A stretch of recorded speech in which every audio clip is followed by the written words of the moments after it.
చిన్నక్క శశిని టిఫిన్‌కి పిలుద్దామని వెళ్ళిన నేను, అక్కడ వారిద్దరూ యుద్ధంలో ఉండడం చూసి, నేను మళ్ళీ కిందకి వచ్చేశాను. అమ్మ, వాళ్ళేం చేస్తున్నార్రా? నువ్వొక్కడివే వచ్చేశావు. వాళ్ళని తీసుకురమ్మని పంపించాను కదా అంది. అమ్మ, అమ్మ వాళ్ళిద్దరూ బాగా కబుర్లలో ఉన్నారు. అందుకే నేనొచ్చేశాను అని చెప్పాను. సరేలే, నువ్వొచ్చి కానిచ్చేయి, వారు ఎప్పుడైనా తినని అంది. ఈలోపు అమ్మకి కాల్ వచ్చింది. కొద్దిసేపు ఫోన్‌లో మాట్లాడిన తర్వాత అమ్మ, సరే కానీ నువ్వు పెద్దక్క ఇప్పుడు బయటికి వెళ్ళాలి రండి అంది. నేను, అమ్మ, అక్క రెడీ అయి బయటికి వెళుతుండగా నా రూమ్‌లో నుంచి శశి, చిన్నక్క కిందకి వచ్చారు. అప్పుడు అమ్మ వారిని అబ్జర్వ్ చేసింది. చిన్నక్కకి చెమటలు పట్టి ఉన్నాయి. తన జుట్టుని ముడి వేసుకుని ఉంది. అప్పుడు అమ్మ అనుకుంది, వీళ్ళేదో పైన చేశారు అని. ఇక అమ్మ, పెద్దక్క, నేను బయలుదేరాం. అమ్మ మమ్మల్ని వారి ఎన్‌జీఓ ఆఫీస్ వద్దకు తీసుకెళ్ళింది. అక్కడ చాలామంది మహిళా మండలి సభ్యులు మీటింగ్‌లో ఉన్నారు. ప్రస్తుతం ఈ సంస్థకి మెయిన్ లీడర్‌గా భాగ్య ఆంటీ ఉన్నారు. ఆ ఆంటీని అమ్మ ఫోన్ చేసి రమ్మంది. మేం వెళ్ళాం. వారంతా మీటింగ్‌లో నిమగ్నమై మాట్లాడుకుంటున్నారు.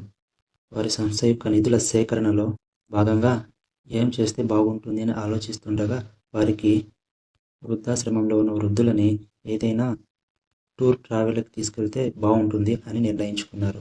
అయితే వారిలో ఒక చిన్న డౌట్ వచ్చింది. వారంతా వయసు పడిన వారు కదా! మనం తీసుకెళ్తే వారు అనారోగ్య పాలైతే మధ్యలో మనకే చెడ్డ పేరు కదా! అనే సారాంశం వచ్చింది. అప్పుడు ఇంతలో పెద్దక్క కలుగజేసుకొని, ఈ వయసులో హనీమూన్‌కి పంపించండి. వారు చాలా హ్యాపీగా ఉంటారు. వారికి ఏ రోగం రాదు అంది వ్యంగ్యంగా. ఆ మాటకి అందరూ అక్క వైపు చూశారు. అయితే ఈ టూరు 10 ప్లేస్ ఇక్కడ చేద్దాం అనుకుంటుండగా అలా తీసుకెళ్తే వారు తిరిగి వచ్చేలోపు అందరూ చాలా డల్‌గా మంచాల పాలవుతారు అంది అక్క. తిరిగి అందరూ మళ్ళీ అక్క వైపు చూశారు. అందులో తెలియని ఒక ఆంటీ, ఎవరు ఈ పిల్ల? దీనికి నోరు ఎక్కువవుతోంది అంది. వెంటనే భాగ్య ఆంటీ అక్క వైపే చూస్తూ ఏదో ఆలోచిస్తూ ఉంది.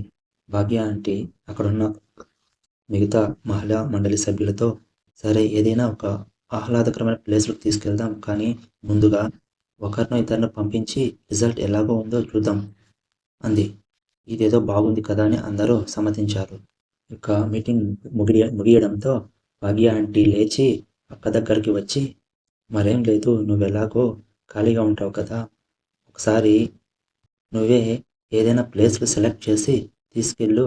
ఆ ఒక్కరు తిరిగి వచ్చేలోపు వారి మూడ్ ఎలా ఉంటుందో చూసి మిగతా వారిని తీసుకెళ్తాం. ప్లీజ్ ఈ హెల్ప్ చేయవా అంది భాగ్య ఆంటీ. పెద్దక్కేమో అమ్మ వైపు చూసింది.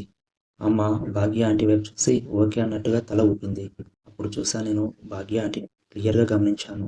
ఆవిడ కనీసం 5'10" హైట్‌తో ఉంది. విశాలమైన వీపు, హైట్‌కు తగ్గ వెయిట్‌తో తెల్లగా స్లీవ్‌లెస్ జాకెట్ వేసి ఉంది. ఆ చీరకట్టులో కొద్దిగా నడుం కనిపించేలా ఉంది. అలాగే తన పొట్టపై ఉన్న బొడ్డు కూడా చాలా బావుంది. ఓవరాల్‌గా చెప్పాలంటే ఆంటీకి ఐకాన్‌లా ఉంది. భాగ్య ఆంటీ చిన్న కూతురు కూడా నా క్లాస్‌మేటే. చూడడానికి సేమ్ వాళ్ళ అమ్మలాగే ఉంటుంది.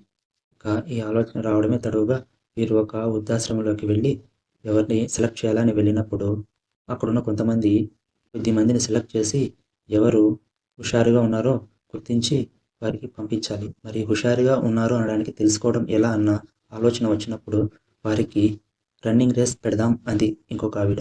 ఇదేదో బాగుంది కదా అని ఒక 5 మంది వ్యక్తుల్ని సెలెక్ట్ చేసి సరదాగా రన్నింగ్ పోటీలు పెట్టారు. అందులో ఇద్దరు ముగ్గురు చాలా హుషారుగా పోటీ పడుతూ ముందుకు వెళ్లారు. ఒకరేమో మామూలుగానే పరిగెత్తారు. ఇంకొకరు చాలా డల్‌గా, నిరుత్సాహంగా ఉన్నారు. చాలామంది అందులో ముందు వచ్చిన వారిని సెలెక్ట్ చేశారు. అప్పుడు భాగ్య ఆంటీకి మెరుపులాంటి ఆలోచన వచ్చి అందరికంటే నిరుత్సాహంగా, డల్‌గా ఉన్న ఆయన్ని సెలెక్ట్ చేసింది. ఇలా మనకి ఎక్కువగా నెగెటివ్ ఉన్నది తీసుకున్నప్పుడే కదా మనకు దాని ఫలితం తెలిసేది అంది మిగతా వారితో. ఇక ఆ నిర్ణయాన్ని అందరూ సమ్మతించారు. ఇక అందరికంటే డల్‌గా వచ్చిన వ్యక్తిని సెలెక్ట్ చేసి ఎవరి దారిన వారు వెళ్ళిపోయారు.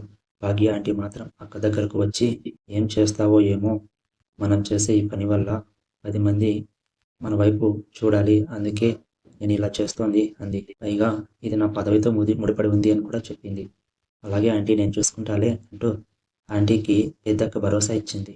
అమ్మ మరుసటి రోజు మా ప్రయాణానికి కావాల్సిన మొత్తం లగేజ్ రెడీ చేసేసింది. ఇక మేం మా కారులోనే ప్రయాణించాలని డిసైడ్ అయిపోయాం. మేము ప్రయాణిస్తుండగా అమ్మ, భాగ్య ఆంటీ కూడా ఉన్నారు. భాగ్య ఆంటీ అక్కతో ఏ ప్లేస్‌కి తీసుకెళ్తున్నావు అంది. ఒక హిల్స్ స్టేషన్‌లో అయితే బాగుంటాయి అనుకుంటున్నాను.